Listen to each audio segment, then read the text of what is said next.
Brace yourself. It's that time again.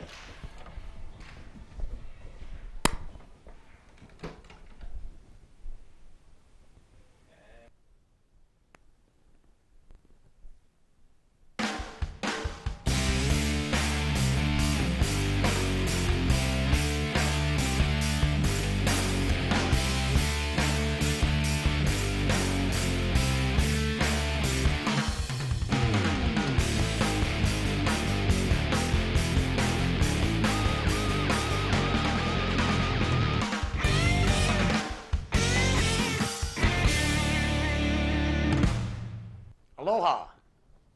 Bonjour. Ciao. Guten Tag. Hola. Hell with it. Hello. Welcome to Unfiltered. That was just 6. And when I pulled my list up for this opening, there were thousands of greetings in foreign languages. So if we're going to do Spanish, we have to do them all, and I could spend an hour sitting here telling you every single hello in every language. But we don't have time for that. Tuesday, I was home during the day, and Dog the Bounty Hunter had a marathon on. And this guy is just the coolest guy. And the marathon led up to basically a biography of him that told his whole life story. And, you know, it was the most heart-wrenching show I've ever seen in my life. But a really good look inside the man and what brought him to this point that he's at now. Great show. So if it's repeated, it was on A&E. But it's called A Man Called Dog. Well worth watching. And apparently the big news today is that today is the 30th anniversary of the death of Elvis. So, I mean, there's probably a lot of places running the, peanut butter and banana sandwich specials, the meatloaf special, vodka and Percocet specials, Anyway, yeah, 30 years ago today, actually. And, We're born on the same date, You and Elvis were? Yeah, January 8th. Oh. Along with Richard Nixon. Ah, but he died way before you. Good thing, huh? I don't know. A little bit of news. This I found this week. I believe it was in Tennessee, and it had to do with the reappointment of Reverend Drew Phoenix as the pastor of St. John's United Methodist Church. And I've got to tell you, this is causing a big stir in the Methodist Church, because apparently for 5 years, Reverend Drew has already been a pastor at this same church, only he was Reverend Ann Gordon. So yeah, and there's nothing in the Methodist Book of Discipline about transgender clergy. Apparently, he went from minister to ministee. Bad, sorry. All right. It sounded better earlier. All right. Here's another one. And it's another religious one, because this was in Colorado, where a Catholic priest was arrested and charged with indecent exposure because he was out jogging in the buff. And he told the police that apparently he went to this high school track at 4:30 in the morning and was jogging, and the police arrested him. He told the police that he can't wear clothes when he jogs because he sweats profusely.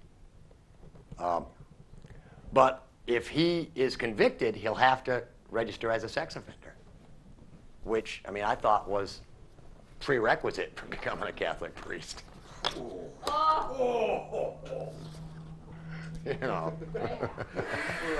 Bad Rick, I know. God, now he's pissed off all the church people. Yeah, there's no lightning. You think that was a dumb story? Listen to this one. This is about a lady, 53-year-old lady in Rochelle, Georgia, who was arrested for possession of cocaine. Um, and apparently she bought a $20 piece of crack cocaine, took it home, split it into 3 pieces, smoked one piece, and realized it was fake. So she called the cops. And they came over and arrested her. You know, and that just gives drug addicts a bad name all the way around, you know. That's the reason they won't legalize them, is because they're saying that the drugs make people stupid, but apparently this was just a stupid person. And this one was funny. Elko, Nevada, which I've been out there when I was in the service. We were out near Elko. Is that where you ended up in jail? It was close to there. Close there? Okay. Yeah, that was just the first time. Oh. Well, apparently this lady, Charlotte Moore, is a jail deputy and an 11-year veteran. She was driving her 2004 Pontiac Grand Am when she was pulled over. And she allegedly took off before they administered her a breathalyzer test. So the cop chased her down, pulled her over again, and called for backup. And the cop that originally pulled her over the first time left shortly after the backup got there. But the deputy was released from jail and placed on paid administrative leave, and then had to go home, and she didn't have to tell her husband what happened because he was the cop that pulled her over the first time. Ah. So maybe it'll be her ex-husband. I don't know. But that's some stupid news. What was the other? The other big story. I don't know if anybody's heard this. David Lee Roth and Van Halen are getting back together. Woohoo! All things in the world are right. Actually, I'm still kind of mad because it's not the original group. No. It came out sounding, you know, like a big reunion. It's not really a reunion. It's an entire new entity. It's David Lee Roth, Eddie Van Halen, Alex Van Halen, and they'll be joined by Eddie's son Wolfgang playing the bass. So Michael Anthony's not playing bass. No, Michael Anthony's not playing bass, and I don't know why. Maybe, you know, he wouldn't get rid of the Jack Daniels bass after Eddie went through rehab. And every time Eddie sees the Jack Daniels bass, he wants a drink. And isn't Michael Anthony a cousin too? I'm not sure. I thought he was. I thought But, they were all related.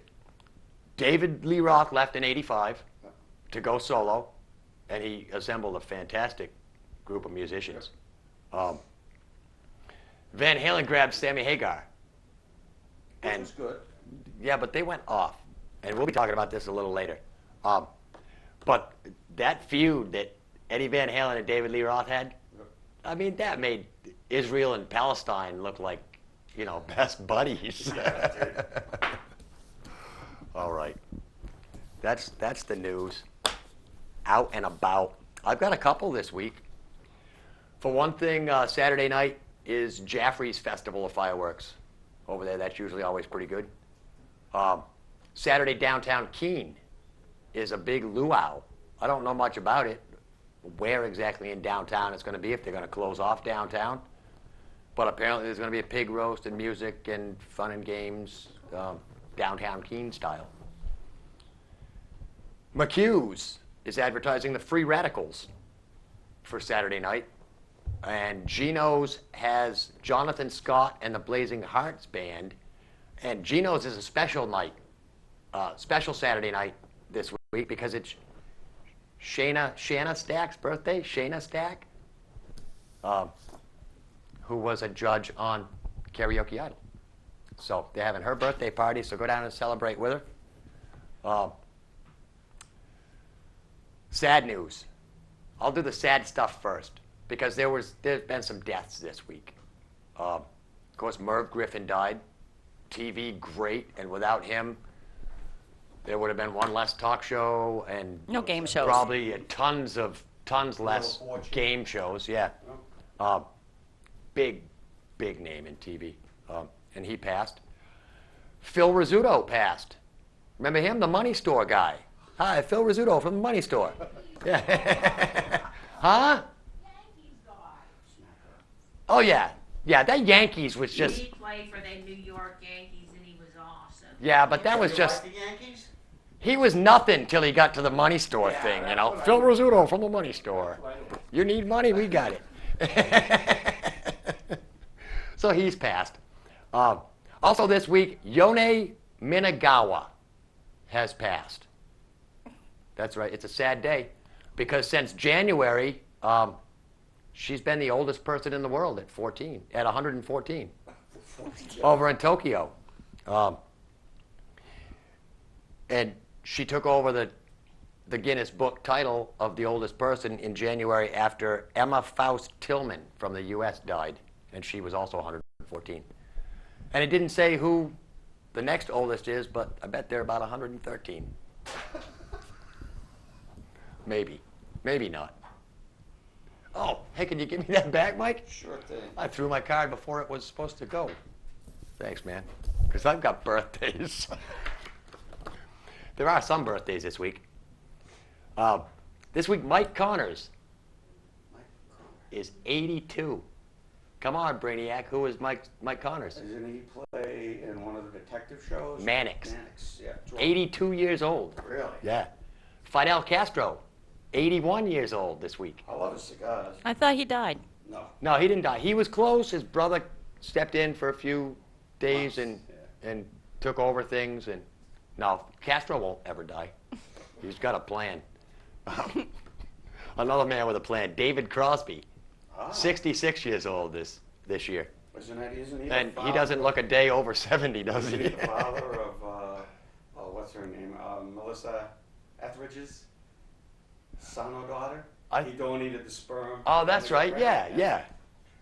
I mean, and he's also done a lot of drugs in his life. Steve Martin is 62 this week. Susan Olsen is 46. Anybody remember Susan Olsen? I believe she was Cindy from the Brady Cindy Bunch. Brady, yeah. Yep. She's how old? She's 46. Wow. She's our age. Is she related to the Olsen twins, I wonder? No. Probably not. Maybe Unless she's she's their a mother. mother. She may be their mother. Uh, But she would have to get married and change their name probably, so Halle it Berry, doesn't work. 41 years old. Still looks like 20. Still looks good. Catherine Bell, 39, from JAG. Oh. Major yes. Mackenzie. Yes. She's also got a new show on, I believe, Lifetime called Army Wives that she's in. And Ben Affleck is 35 years old this week. And today is Frank and Kathy Lee Gifford's birthdays. They're married and they share the same birthday. Frank and Kathy Lee? Yep, Frank and Kathy Lee. Which, I wonder if he planned it that way so he'd never forget his wife's birthday. Saves him a lot of trouble. All right. And that's birthdays, deaths. All right, we're up to crew call.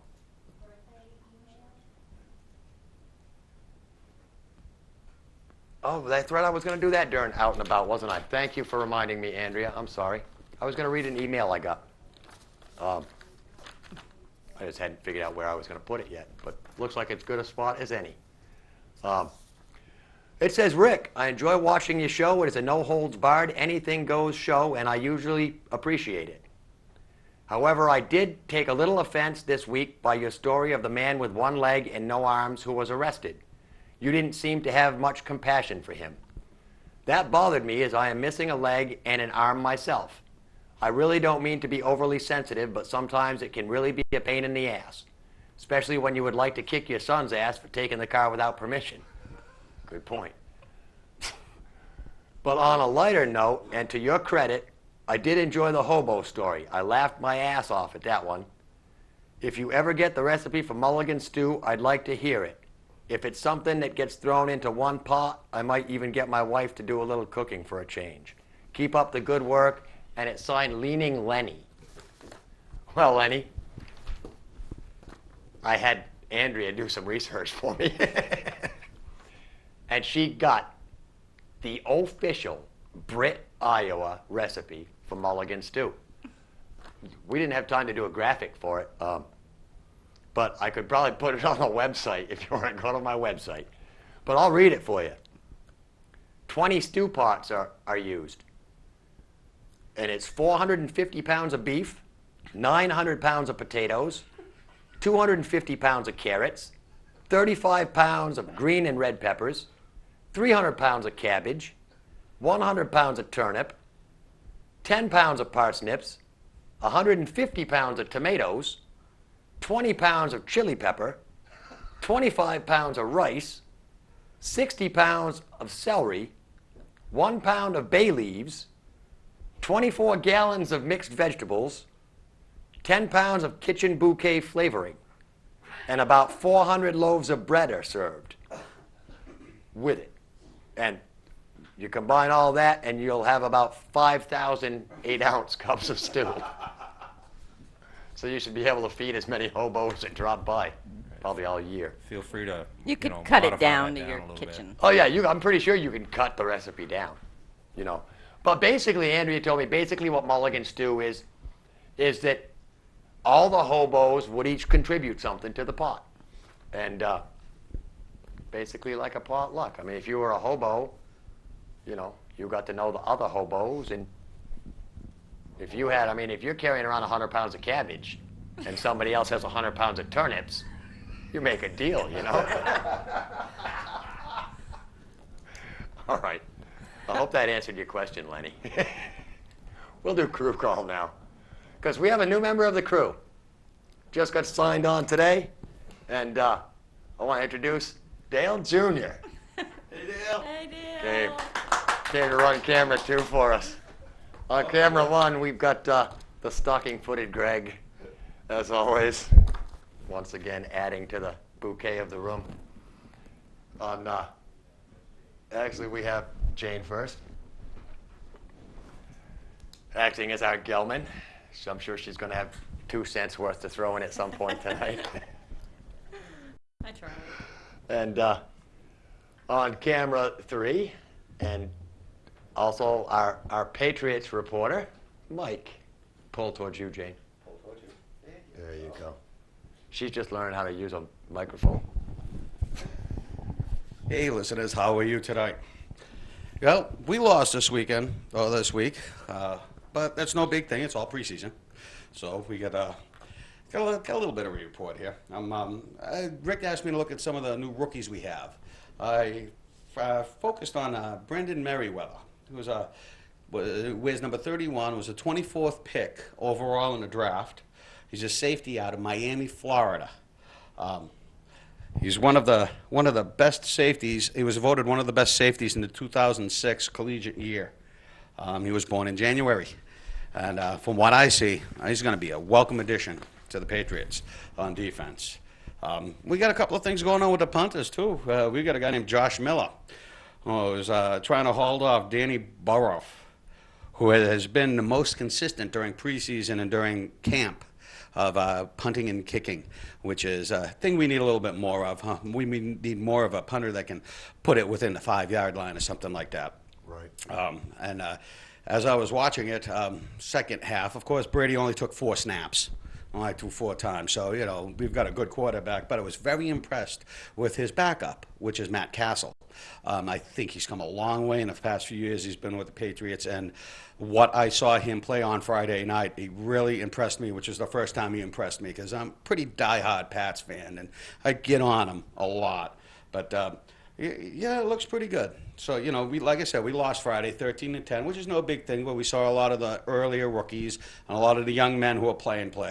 And it looks like we're going to have a really good team with a lot of good backups, which is really good, because, you know, people do get hurt. It's not a wussy sport. It's a hard-hitting sport. I don't know if anybody saw the hit on the Eagles punter the other day that knocked him for a loop. But this week we're playing 8 o'clock on Channel 9. We're playing against the Titans.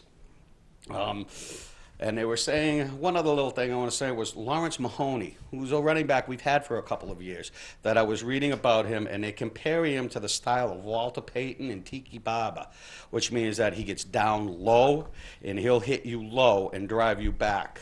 So he'll, like, drop his shoulder below your shoulder pad and knock you down. And what I saw him running and doing this week, he's another that running back's going to look pretty good the positions we've got. Of course, we've still got Randy Moss and a few other people that haven't really played as much or looked as much, but next week we'll highlight another rookie, and we'll see what we go from there. So that's it for the Patriots report. Thanks, Go Mike. Pats. Thanks, Mike. And I'm glad you mentioned the kickers because I had stopped by to see Tarzan this week, and he asked me if you were gonna talk about the kickers at all because he's Yeah. interested in the And the kicking. punting. Yeah, because Yep. they're part of the team, too. They can make a big difference in the game. Right. Thanks, buddy. All right, see you later, guys. All right, and in the booth, Bruce and Andrea. Hi, Bruce. How's it going out there, Rick? All right, things are smooth tonight. Yeah, it wasn't too bad. Yeah, I think I'm a little behind schedule, but that's all right. That's all right. Andrea's still got oh. a couple of minutes to burn here, so give her a minute to do her NASCAR report. Yeah, I think it was a good week. Sorry. Actually, I know it was a good week because I took home the money. Yes, you took home the money. You took home the money, and I'll tell you what, I was gonna really give you a bad time tonight by saying, I don't remember who took second. Anyways, our results of the race at Watkins Glen, and it, by the way, was one hell of a race. It was Tony Stewart, Denny Hamlin, and Jimmy Johnson. And I'll tell you what, until the last couple of laps, everybody thought that it was going to come out a whole lot different. And that's when it all broke loose. But by the way it ended, it caused the standings to really shake up a lot. And our standings have gone just topsy-turvy. Junior's actually fallen out of the top 12. He's down into 14th now. And we now have Gordon, Hamlin, Kenseth, Stewart, and Edwards in the top 5. So even Jeff Burton fell down 2 spots. It was really wild. I just couldn't believe it. But then we'll give you another little piece of news as they put it, the numbers game ends for Junior because he's now out of the number 8 officially. They could not work an agreement where DEI would agree to give up the number 8. So right now they have no idea what Junior is going to be driving for a number, and they don't know what his sponsor is going to be. But my sentiments were she was a witch, and you can spell it a little differently. But that's neither here nor there. The other big news was that Joe Gibbs Racing took Kyle Busch on, and I'll tell you what, that ought to be one hell of a thing. But they signed him, and it was officially announced this week that Kyle Busch was into the number 18, which put J.J. Yaley out of a job. So now he's out looking for a job. So it's real interesting now. But one of the things I wanted to mention is, first of all, Bobby Labonte now is going to have a new crew chief. They're bringing him over from the Busch series, so he's going to be taking care of that. So there's some real changes. And Kyle Petty is unfortunately not going to be driving at Michigan this week because when his car detonated last week, he busted his hand. And so he's got Chad McCumbee who's going to be driving for him. Now, the other thing is, one of the reasons that Watkins Glen turned out to be such a, well, you might say free-for-all, is that my guy, Martin Truex, and I have to admit I got real cranky when everybody's saying, well, he hit him. Well, yeah, he did kind of hit him. He just kind of loosened him up a little bit. He got into the back of Montoya. You can't just kind of hit somebody at 150 miles an hour. He kind of tickled Montoya a little bit. And when he tickled Montoya, Montoya got into Harvick. Well, Harvick and Montoya kind of got pissed off because they got all spun out. And then that took out Jeff Burton. Well, at the same time, Martin Truex, he just skittered right on through. But, and he came out unscathed. Uh, but Harvick and Montoya got out of the cars and they had a little discussion, and they were pushing and a shoving and a tugging on the helmets. And when they asked Harvick afterwards what he said, he says, I just pretty much told him I wanted to kick his ass. So that pretty much was it. But now I just have to end with this. Tony Stewart, and I'll read it the way Tony said it. He said, I hear they still had their Hans and helmets on. If you're not going to take them off, then don't waste everyone's time. Yeah, there we go. Just like in hockey, exactly. That's it. So that's it for NASCAR this week, and we go on to Michigan. Thank you, Andrea. Uh-huh. I've got just a few stories here from the 70s. This week in 1977, the 7th Fleet visited Hong Kong. And it wasn't the smoothest visit that the Navy's ever had anywhere. Officials estimated that about 8,000 U.S. Navy personnel went ashore during the fleet's visit. And of those 8,000, one sailor drowned, 25 others were arrested for possession of drugs, and 2 almost wandered across the Chinese border. Apparently, it was just the 7th Fleet run amok in Hong Kong, which is probably why we've never been invited back. Now you know. Robert Gibson of College Mound, Missouri, who died in 1885 at the age of 119, voted for 22 United States presidents, from George Washington to Grover Cleveland. Now you know. All right. And this is just a funny one. I had to pull this because I used to love the show MASH. And Klinger was one of my favorite characters. But this came from an interview with his wife.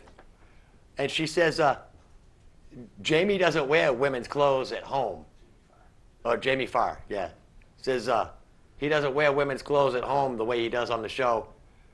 And as a matter of fact, when his 3 kids aren't around, he prefers to wear nothing. Yeah. Yeah, I wouldn't want to. Apparently with all that hair, you can Now just you know. get away with wearing nothing now, you know. All right. This week in 1977, Mike Blastos. It's kind of a good one, actually. Mike Blastos says, I recently discovered something about Keene's new transportation center that has really shocked me. What I found is that the taxi company is operating without a lease.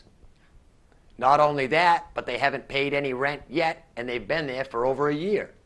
Is this the way Peter Cheney manages city property? I can't imagine a city doing business without a lease. After all, the city is such a stickler about so many other things. Is this one of the reasons that Keene has had so much trouble keeping airlines? If the taxi company should move, will they take the bus company with them? I kind of think that the taxi and bus companies belong together, and the transportation center is the appropriate place for them to be located. If you agree that this is a most unprofessional way of doing business, give your city council a ringy-dingy and let your feelings be heard. Well spoken, Mr. Mayor. And I'm going to add to that with, if you feel like we're getting screwed out of Cheshire TV, by all means, give your city councilor, the city manager, and Time Warner a call. They're waiting to hear from you. A couple ringy-dingies, yeah. After I heard the news about Van Halen, I decided which album I was going to review this week, or feature this week, and it's not Van Halen. It's none other than David Lee Roth, Eat 'em and Smile. And this was actually his second solo project. He did Crazy from the Heat, which was just a 4-song EP right after the band broke up. It had Just a Gigolo on it. This album, like I said at the beginning, he assembled some of the best musicians in the world. He got Steve Vai to play guitar. He got Billy Sheehan to play bass and Greg Bissonette to play drums, which that squashed all the rumors about the old Van Halen that everybody said David Lee Roth had a rule, no blondes on stage besides him. But Greg Bissonette and Billy Sheehan were both blondes. And this album, the song Yankee Rose That's a good was song. a huge hit for him. Probably after Just a Gigolo, it was his next hit. Became sort of an anthem. And this album, the music on this album sounds more like early Van Halen than Van Halen's album with Sammy Hagar sounded like Van Halen. You know, Van Halen went off this way, went more, I would say more popish, and I don't know, sissy. They had some More good sissy. stuff. They did have had some good. music. They did have some good music. I mean, But Eddie it- learned how to play guitar. And It make lost music. that edge. When Sammy joined, I thought Van Halen lost that edge that David Lee Roth gave him. Because David Lee Roth didn't also play an instrument. David Lee Roth's voice was his instrument. And that man could talk circles around anyone in the world. Yeah. I mean, they could have done a lot worse than Sammy Hagar, like that third guy they put in that. song Oh, when they did it. definitely could have. But I mean, But yeah, and there's great songs. That's Life is on here. I didn't write down the name of the songs, but I'm sure you've heard it. yep. Great album. And that's all I can say about that. Check it out. And right now, I'm going to let you check out a video clip because I've got a guest in the studio, and we're going to show a clip of his work, and then we're going to talk about it.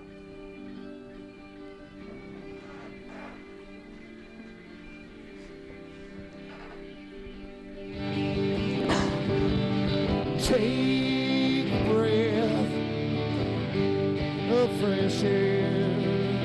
Take a breath of fresh air. Take a breath of that sweet, sweet fresh air. And smile.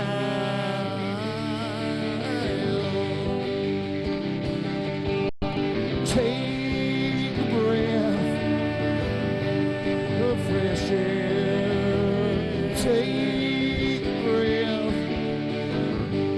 of fresh air. Take a breath of that sweet, sweet fresh air. And smile. Check out.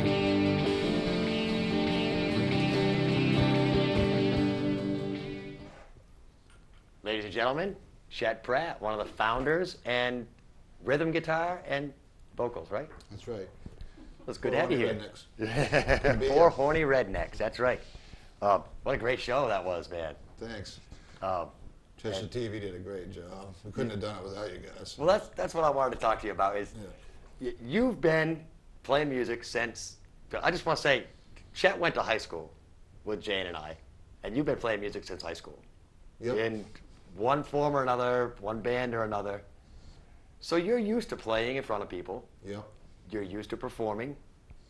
But Was 20, it- 25 years, but I'll tell you, TV's a totally different thing. Was it different? Yeah, a lot different. It's the psyche. You know, people are seeing what's on your face and instead of just hearing what you're doing. Right. So, Yeah, but I mean, that happens in live. yeah, it was fun. Live It was performances. Really good. And I will admit that I was the cameraman that stepped on the guitar, Yeah, we forgave you, though. the foot Those are the switch. type of things that happen outside, though. Yeah. Rick got Willie got a few rocks in his foot pedal, and Yeah. you well, just keep moving on. spur of the moment Yeah. kind of stuff. Yeah. We're hoping someday to get a wireless pack for the handheld camera. Yeah. So you guys won't have to deal with our wires. Yeah. That'd be nice. And now another thing. Actually, let's talk about the fact original music versus cover tunes. Now, local bands, you never hear play original music. Well, I played. We played cover tunes for years. You know, that's really the way. If you want to play out around here, you have to do original. You have to do cover tunes because people want to hear Honky Tonk Woman. They want to hear Mustang Sally. Yep. And it was never really what I enjoyed doing. And really, most musicians I've played with don't want to do original music. And I've been lucky and living up in the middle of nowhere up and started on Center Pond to find 3 other guys that only want to do original music, and we really don't even hardly play any cover tunes.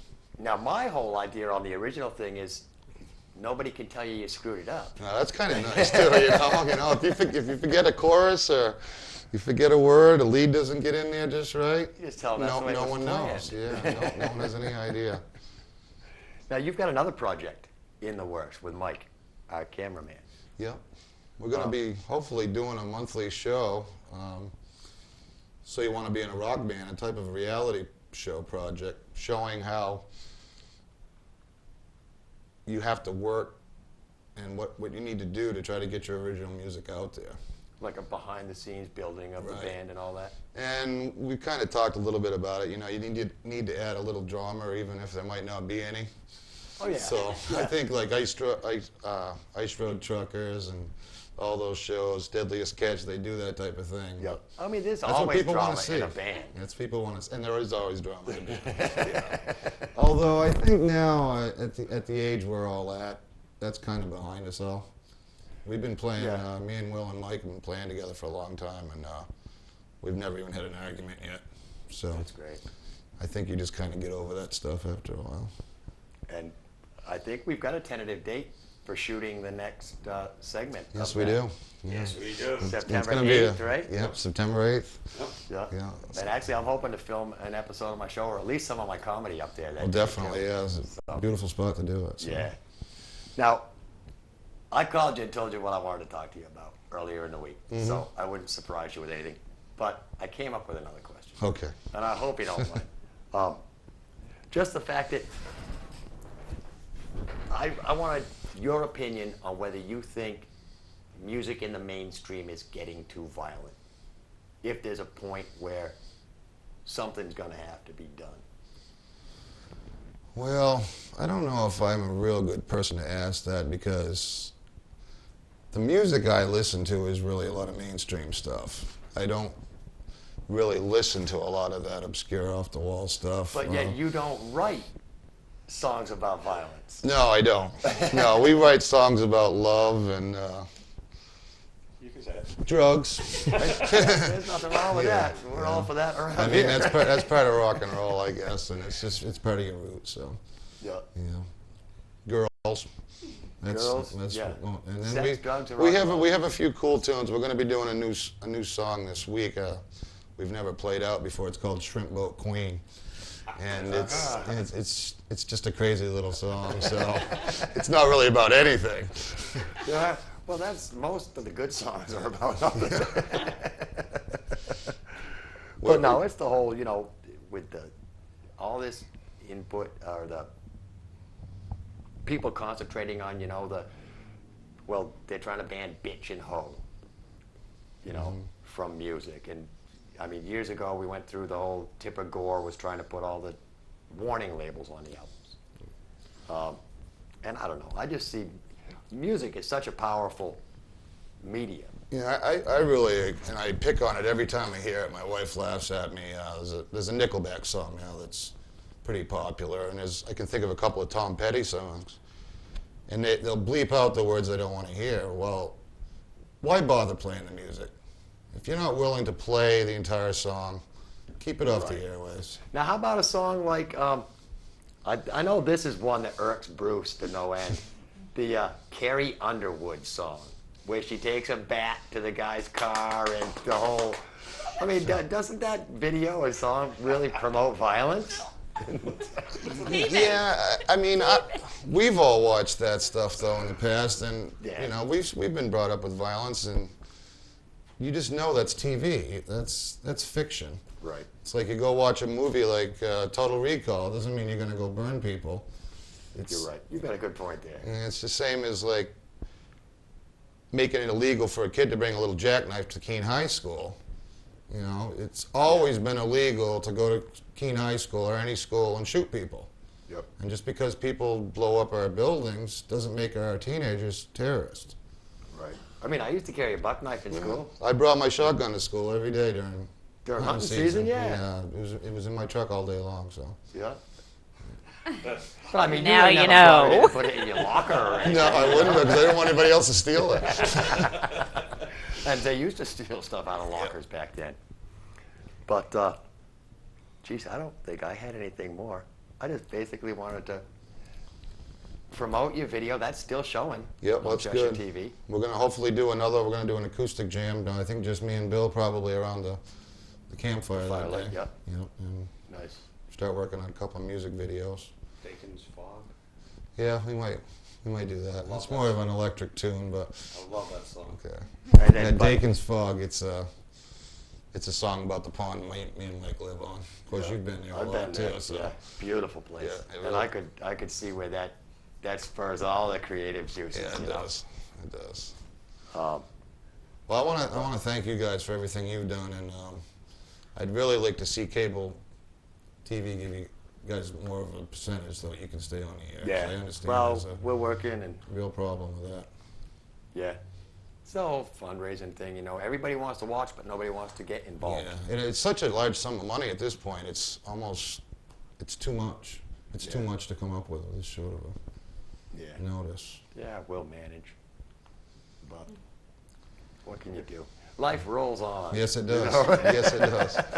And we just have to get Mike to shift into high gear on this project and get the. Well, we're already way ahead of schedule, thanks to Mike. So. Oh, good. Yeah, we're about 2 months ahead of schedule, actually. So All right, nice. we're doing well. Super. All right, well, I thank you for being here. Okay, I'm thanks for going having to, me on. I got 15 minutes to get into some Okay. stuff. Keep up the good work. Thanks, Chet. Bye bye. All right, now, once again, another episode of the Dick for Mayor episode. Dick for Mayor campaign. I'm going to lay out my plan for crime in Keene. Because if I'm mayor, if you commit crime in Keene, you won't be arrested and tried. But we'll give the cops 2 shots. So your success as a criminal will solely depend on whether you can dodge a bullet or not. Pew, pew. We have to give him 2. Can't give him just 1 because usually when a cop first fires his gun, he's a little nervous. So you want to, the first shot gets the nerves out, the second shot will get you dead in the back. And that's, that's what you can look for when I'm mayor. All purple and orange houses and cops shooting criminals legally.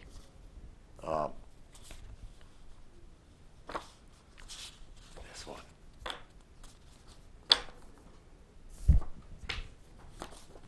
Which one do I want to? Both of these upset me to no end.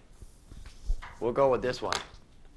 Seems Mattel's recalled another 9.3 million toys. Yeah. 2 weeks ago, they recalled 1.5 million. And the latest recall is due to lead paint on the toys. And some of the toys have small magnets, small, powerful magnets that it says could kill you if you swallowed them. But in the recall this week were 253,000 Sarge toy cars from the movie Cars, 7.3 million Polly Pocket play sets, 1 million Doggy Daycare play sets, 683,000 Barbie and Tanner play sets, and 345,000 Batman and One Piece action figures. Now, the recall is one thing. Unsafe toys is one thing, which I don't know if you can really blame Mattel, but you should blame Mattel.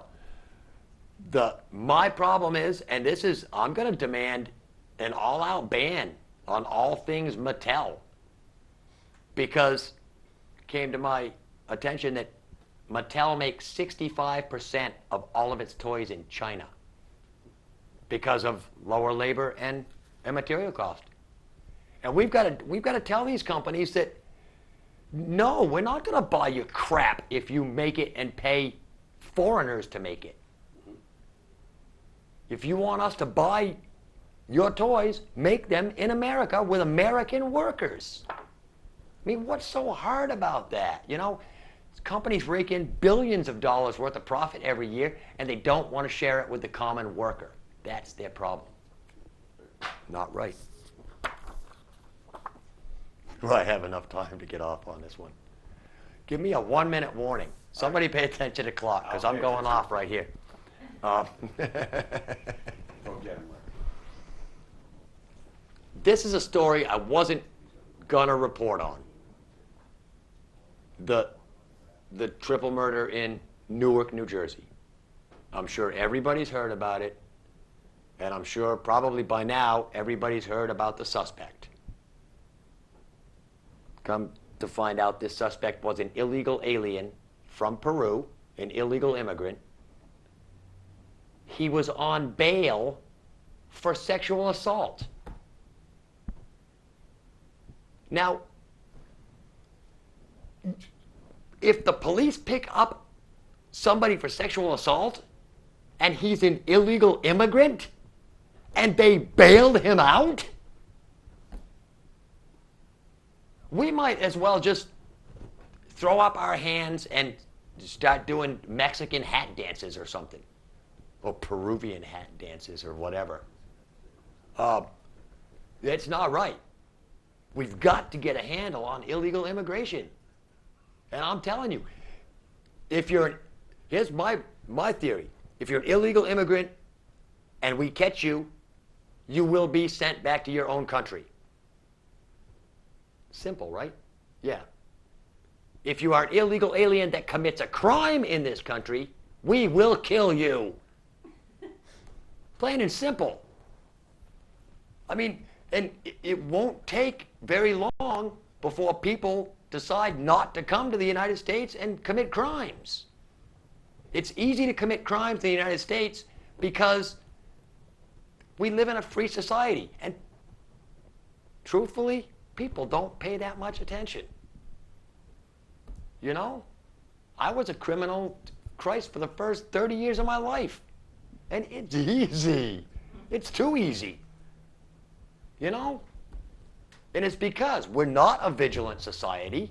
We don't pay attention because we're all wrapped up in our own little worlds and our own little problems. Let me tell you something that I saw one time on television. It was a few years ago, and it was back when they were going through the borders of, they were talking about how the borders are unprotected in different places, which is great news for you to give out over the TV for terrorists. But anyway, they had this guy that would follow these vans that had loaded up before at the border or before the border or whatever with these immigrants, so the illegal aliens. They'd piled up in these vans and they were bringing them over.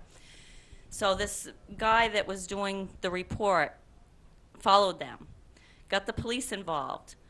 They stopped the van, got all these people into the police station, called the local immigration department, and they said, "What do you want us to do with all these people?"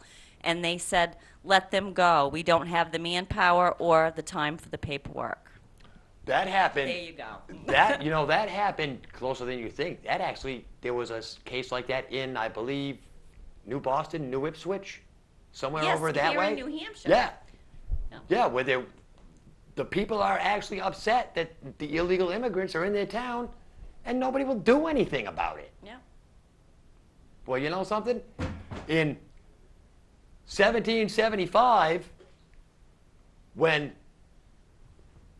the redcoats came into this country with what we considered illegally, what did we do? The farmers picked up their guns and started killing them. Maybe that's what we should do. Eat plowshares in the You know, fields. we're not going to be the world's friggin' bailout point. We're America. We are the greatest country in the world, the most powerful country in the world. I don't care what anybody says. You know, Iran with their 1,000,000-man army. Tough shit. You know, we did one bomb will wipe out their 1,000,000-man army. Easy. You know? And we have to stand up as Americans and tell the world, You are not going to mess with us, or, plain and simple, we will decimate you. I mean, it just takes, point out Hiroshima. Point out Nagasaki. You know? We will lay waste to an entire country if you mess with us. We've spent entirely too many years passing out money to poor third world countries who can't seem to get their shit together, so they come to us. While the rest of us stop. Oh, help us. We've got people dying in the streets. Well, guess what? We've got people dying in the streets too.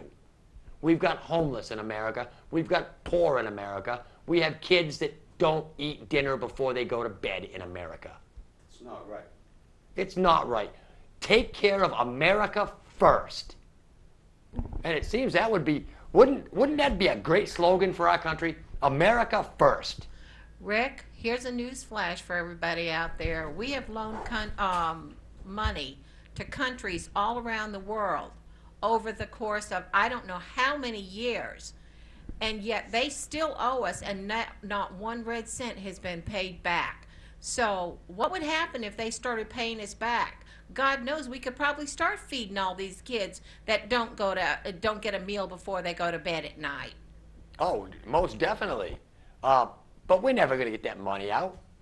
We'll keep feeding these countries, and we'll call it humanitarian help and all this. It's time to stop the humanitarian aid. I'm sorry, it sounds callous, but let's start with humanitarian problems right here in the United States. Who cares if some little third world country starves to death and falls off the face of the earth? Not us. We're the biggest, baddest country in the world. And, one less third world country is not going to make a difference. If we could get a few less major players, that would be something too. Afghanistan, Iran, Iraq, any of those places. Anybody that messes with us. And, I mean, our problem is we say that we care too much about human rights.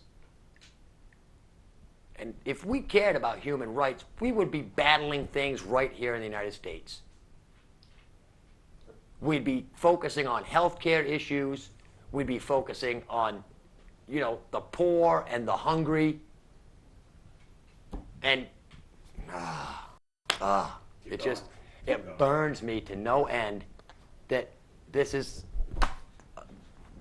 we're worried about little poor-ass countries who in the end will do nothing for us. Unless, if we could find some little country and plant flags all over, like the game of Risk, and so that the enemy will attack those people first, maybe that's a plan. But no, it's not a plan to become friends with some little Sri Lanka or, some little pissant country like that and give them $50 billion because they're a poor country, and then say, well, we'll let you make our dungarees and because your workers only make $1 an hour. It makes no sense. And that's exactly what we do. We're making friends, trying to find the people around the world that'll work for the cheapest. And then we'll ship all our work over to them so that we can sit back and get fat and rich. And I don't know. It makes no sense at all. Seems like there was something else I wanted to talk about too, because I'm tired of the illegal immigration thing. And I've said it over and over again. We don't need walls on the borders. We just need to start killing illegal immigrants. Tell them we mean business. For God's sakes, I mean, we just let them come over and we go, oh yeah, slap their hand, send them back. And then next week we do the same thing to the same people. And it's such a huge waste of money. We're not even sending them back anymore. No, now we're not sending them back. Now they come in, they commit a crime, they go out on bail, they commit more crimes, and then they'll get sent back. They won't be tried and prosecuted in the United States. They'll find some plea, bargain it out, and they'll send him back to his country and say, don't ever come here again. And if they have a month children later, he'll be here, back. If they have children here, those children can stay here. That's wrong. Because they were born in the United States, they are American. Right, right. Yep. I mean, we got kids that are born, American kids that are born right here in America to citizen parents that are poor and hungry too. Mm-hmm. And some of them end up to be pizza drivers. Let me think.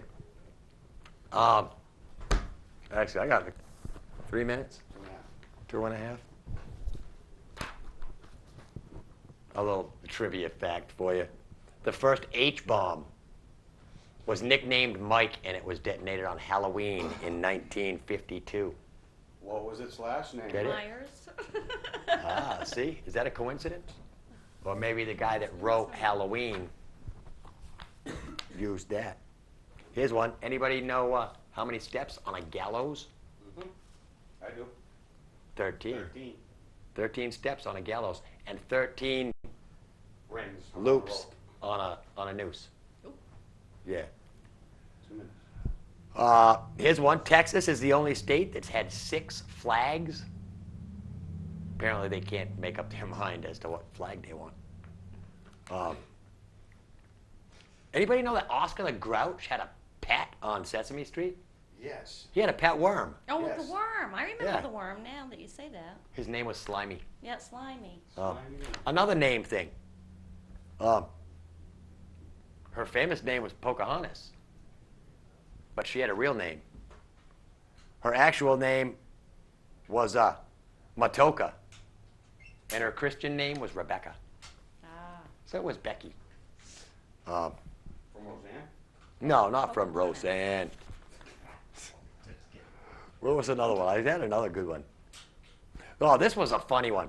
George Eastman, the inventor of roll film used in the Kodak camera, and he also founded Eastman Kodak. He shot himself and left behind a note to his friends that said, "My work is done, why wait?" All right. Next week, the big Blitz build in Allstead for Habitat for Humanities is going on. Any member of Cheshire TV who is interested in going up and filming and helping Lee out with some filming stuff, you're more than welcome. The Music Fest is coming up on September 1st, and if anybody's interested in coming down and checking us out at the music festival, come down, check us out, see what goes on. I want to thank my crew, Greg, Dale, Mike, and Jane, Bruce and Andrea in the booth. I want to thank Chet for coming, stopping by tonight. Thank Nick for keeping the place open, Lee for everything that he does, and my sponsors, Mom Tattoo and Gemini Screen Print. Peace.